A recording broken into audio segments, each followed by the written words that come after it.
The following is produced by 5 Star Productions USA, which is solely responsible for its editorial content and is sponsored in part by a grant from Paul Mitchell Salon Hair Care.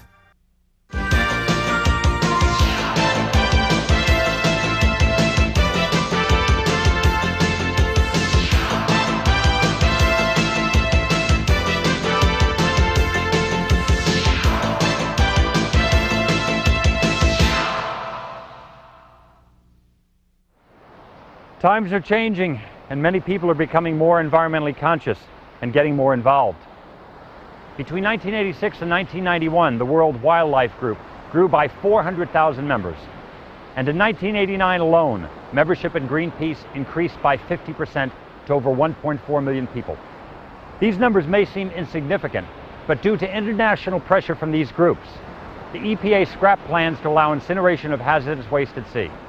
I'm Ed Begley Jr. Join me as we investigate these and other changing trends on today's environment.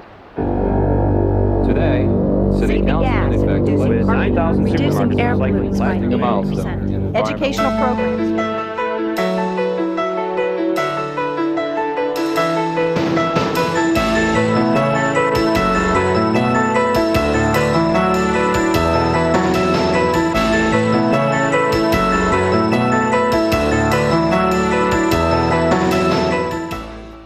Recent reports reveal that approximately 25% of all landfills accept toxic waste from businesses. As these landfills reach capacity nationwide, building new ones to accommodate this type of waste has become a concern. A recent survey indicates that 59% of people said they would object to a landfill being built in their community. Next, we'll take a look at alternatives to the disposal of toxic wastes. Our world's population has grown at a staggering rate. This has placed increased demands on our supply of natural resources and strained our ability to deal with the amount of waste materials generated. New technologies have contributed to improvements in transportation, making it possible to travel coast to coast in a few hours. And modern communication systems make it possible for us to send voice images and data to the farthest corners of the world. However, the benefits provided by these new technologies have not come without a price, and the cost to the environment has been high. Some of our waste can be salvaged and recycled to produce other useful products, but unfortunately, there are certain hazardous materials that cannot be put to any practical use. They must either be stored, where their simple presence poses a potential environmental threat, or be destroyed. FB&D Technologies, an engineering company with a history dating back to 1894, is a leader in the development of hazardous waste disposal systems. One of its most effective systems is the slagging rotary kiln incinerator, like this one being operated by Rollins in Baton Rouge. Designed to accept a wide variety of solids, sludges, and liquid wastes, rotary kilns offer a viable method of hazardous waste disposal. Materials like sludge from cleaning tanks and the manufacturing of paints are introduced into the high end of the rotary kiln. Auxiliary fuels are added, as required, to sustain combustion at the best temperature. And depending on the material, this can be over 1800 degrees Fahrenheit. As the rotary kiln turns, the hazardous waste is reduced to slag and ash as it burns and tumbles to the low end of the kiln. Once reaching the end, it dumps into an afterburner chamber. The slag collected undergoes rigorous testing and is placed in a secure double-lined landfill after final stabilization treatment. The noxious gases produced in the process are then brought up to higher temperature and decomposed in the afterburner. In this stage, highly flammable liquid waste materials or other fuels are introduced to fuel the combustions.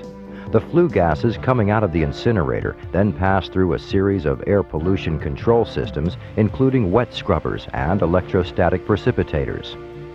Here, tiny particles in the smoke are trapped and filtered out before they're allowed to escape into the atmosphere through the stack. This final step in the incineration process prevents acid rain and eliminates any objectionable odors from the plant. Ideally, it would be nice if we lived in a world where all toxic and hazardous waste didn't exist. However, we can learn to deal with these problems in an environmentally responsible way. Companies like FB&D Technologies are helping to dispose of these wastes safely to allow our families to enjoy a healthier world in which to live. Due to inefficient energy policies, Americans consume more than 2 times as much fuel as they need to maintain their present standard of living. Today's environment found one unique solution for energy production. During recent years, automakers have done a lot to reduce exhaust emissions from cars in an attempt to clean up the air we breathe. However, smog is still a big problem in many large cities. Part of this stems from the fact that our highways are being pushed to the limit, and construction of more roads will not solve the problem. When speeds are reduced to a crawl and traffic jams occur, emissions skyrocket. Some air pollution experts believe that if the rush hour traffic could be reduced even slightly, a major reduction in smog could be realized.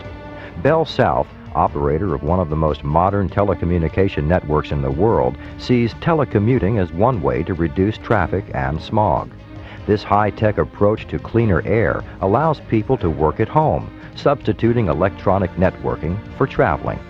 Rather than move people, telecommuting moves information and ideas. It's simply cleaner and less wasteful to send messages over a phone than it is to move people between their homes and offices. Although telecommuting is not applicable to all types of jobs, nationally there are now about 5.5 million people who do, and their ranks are growing.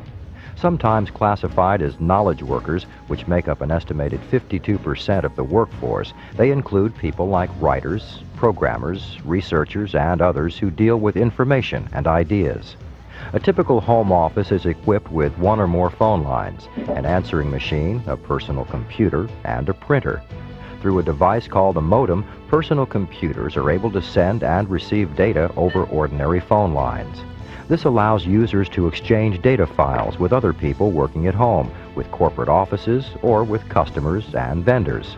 It also provides access to a variety of online data services such as stock quotes, current news, shopping, and more. Telecommuting is also playing a role in education.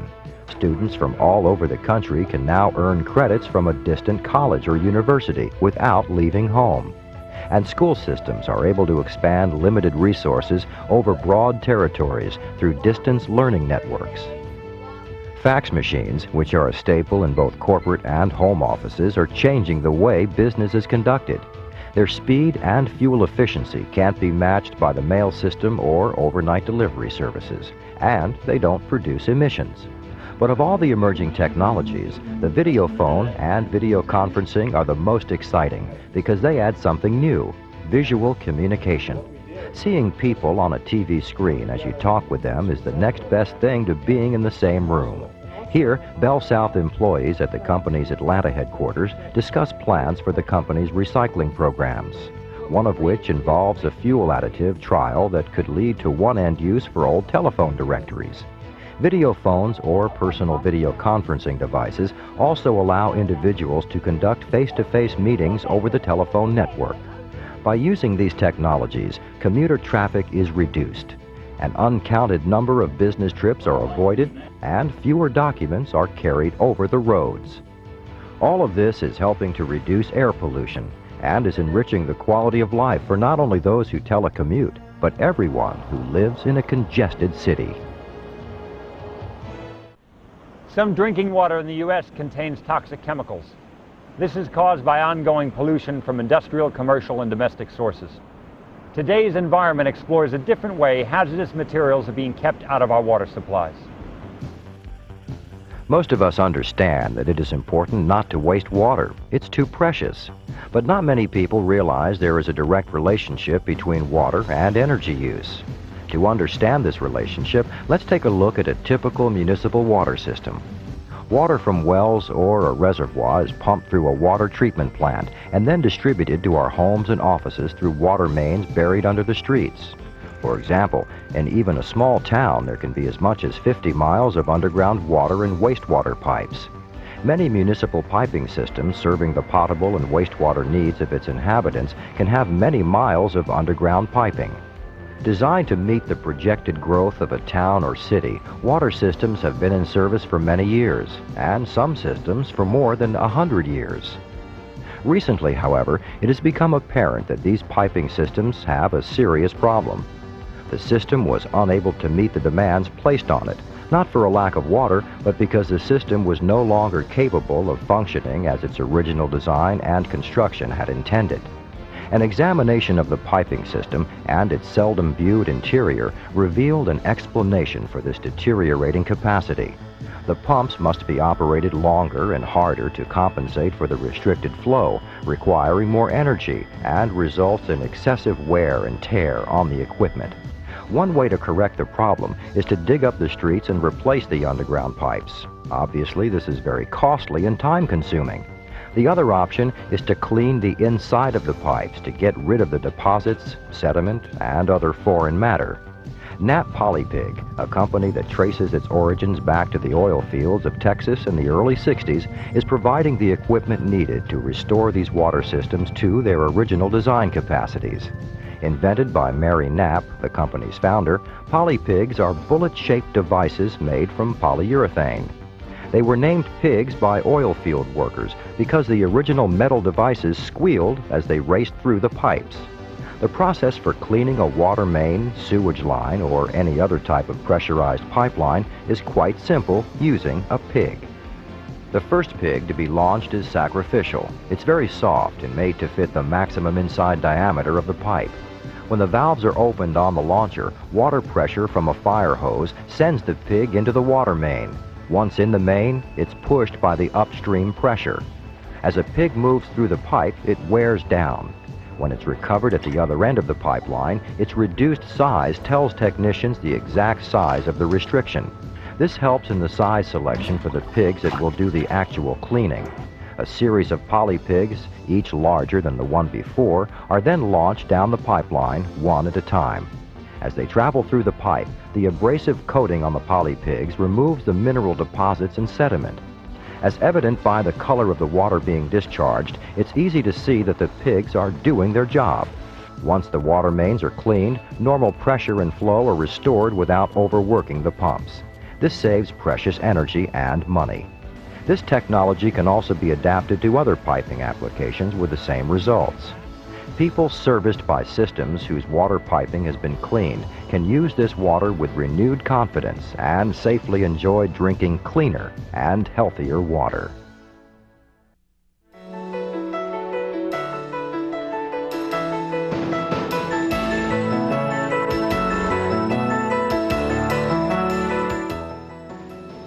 Modern techniques of paper recycling shred, pulp, and remanufacture it into many other products. For example, fibers in a grocery bag can reappear in stationery, paper towels, and tissues.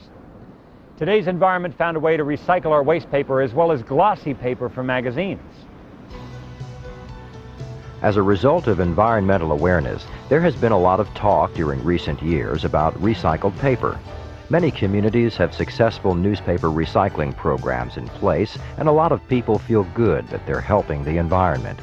For example, most magazine publishers have always felt that recycled paper was not bright enough or smooth enough for quality 4-color process printing. But Niagara of Wisconsin Paper Corporation is turning the paper industry upside down with its new Pentair Recycle gloss-coated paper. Manufactured at its pulp and paper mill in Niagara, Wisconsin, this paper not only meets the EPA standards for recycled paper, but meets the high-quality requirements of the magazine, catalog, and general commercial printing markets as well. Wisconsin Natural Resources and Buzzworm, 2 environmental magazines, were among the first to switch to the company's recycled coated paper. Joe Daniel, publisher of Buzzworm, said Pentair is the best on the market, and he should know because he searched for a quality recycled paper for more than a year before he discovered Pentair. To prove this, part of the September-October 1990 issue of Buzzworm was printed on paper made from virgin fiber, like they had always used, and part on recycled paper. When the 2 magazines were shown to the magazine's board of directors, they couldn't tell the difference. There are many things that contribute to the quality of a piece of paper, and they all start with the pulp.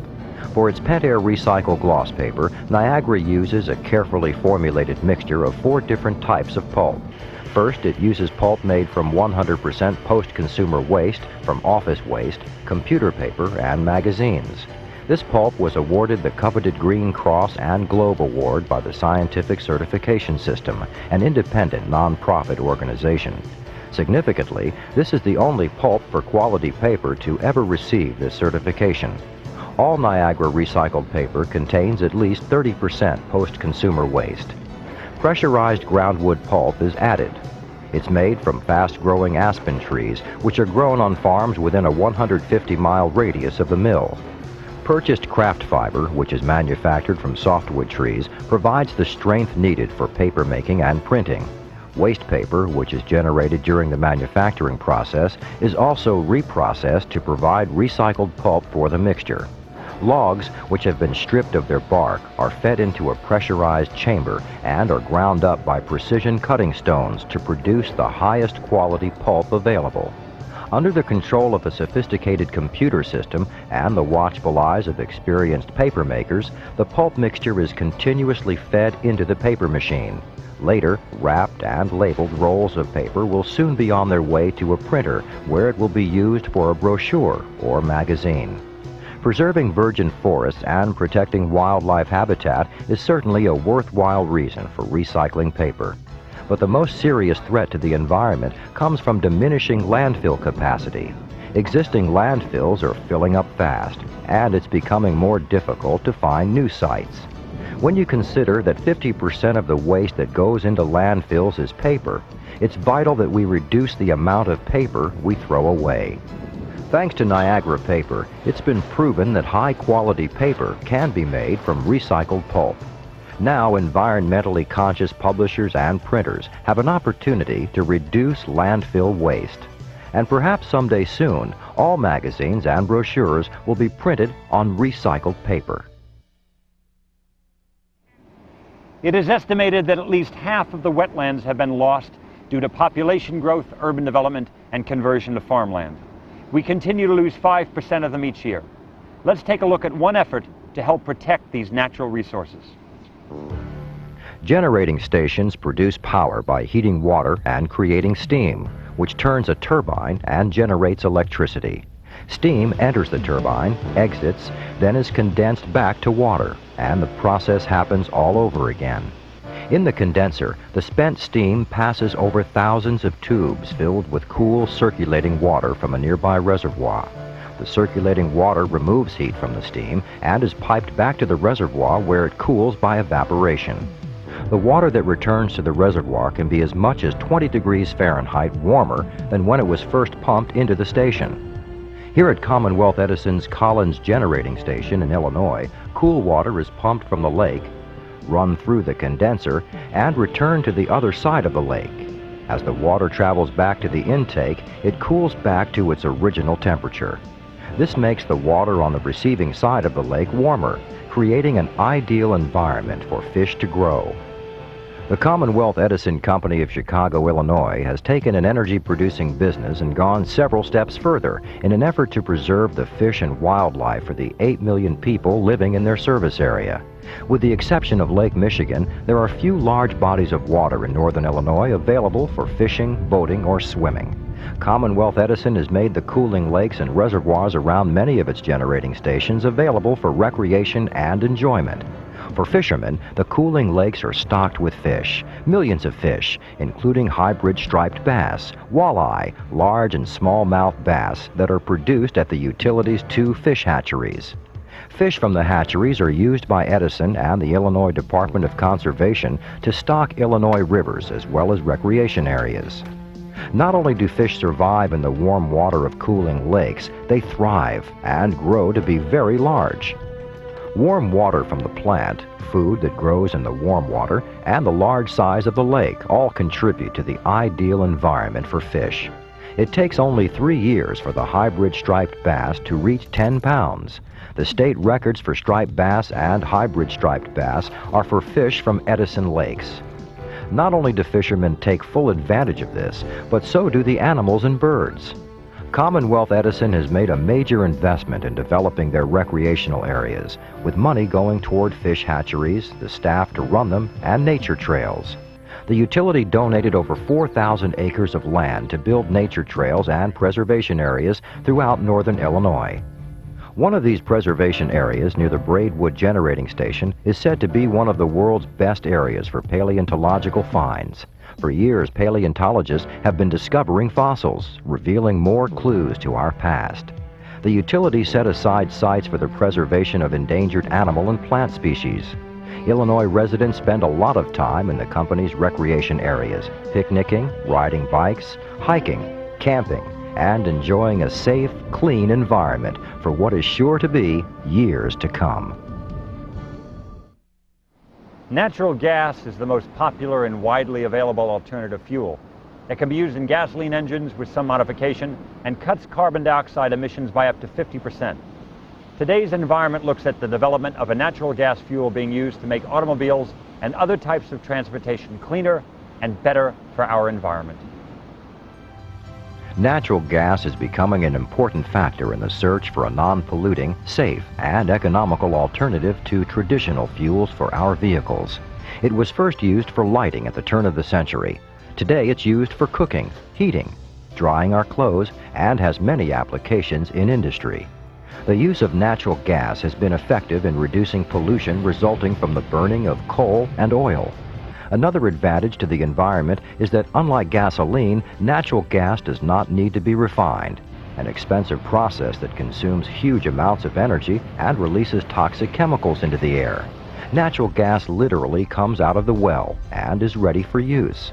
It does not need to be imported because there is a plentiful supply. The American Gas Association estimates there is a potential 120-year supply from combined sources in the lower 48 United States alone. There are numerous benefits for using it as a fuel for vehicles in place of gasoline or diesel fuel. It reduces carbon monoxide emissions by as much as 82%. It's also lead-free. Natural gas vehicles, or NGVs, first appeared more than 60 years ago. Currently, there are over 700,000 NGVs in 30 countries worldwide, 30,000 of which are in the United States. The natural gas is compressed and kept in storage cylinders on the NGV. A typical storage cylinder holds the equivalent of about 5 gallons of gasoline, and numerous cylinders can be installed. Refueling takes 2 to 5 minutes at a fast fill station. A company with a fleet of vehicles can fuel them overnight with what is called the timed fill process. NGV fuel cylinders have also proven to be quite safe at withstanding crashes and heat. Equitable Gas Company, a division of Equitable Resources Incorporated, is promoting the use of NGVs by helping its customers in western Pennsylvania and West Virginia apply for government grants to test the vehicles. The company operates a system that sorts, transports, markets, and distributes natural gas. Working together with the Port Authority of Allegheny County, Equitable was able to obtain a $1.5 million grant from the Department of Transportation to implement a pilot program to evaluate the use of natural gas in 5 mass transit vehicles.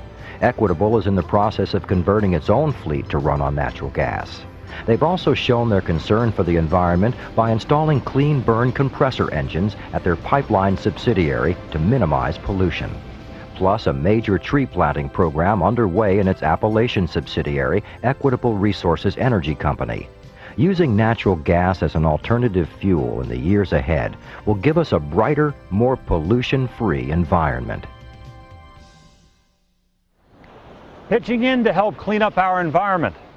During a 3-hour cleanup along 157 miles of Texas beach, volunteers collected 1,914 disposable diapers, 7,460 milk jugs, 15,631 six-pack rings, and over 30,000 plastic bottles. Want to pitch in? Contact the Center for Marine Conservation and they will send you information on how to start your own beach cleanup campaign. I'm Ed Begley Jr. Join me next week as we explore other environmental solutions on Today's Environment.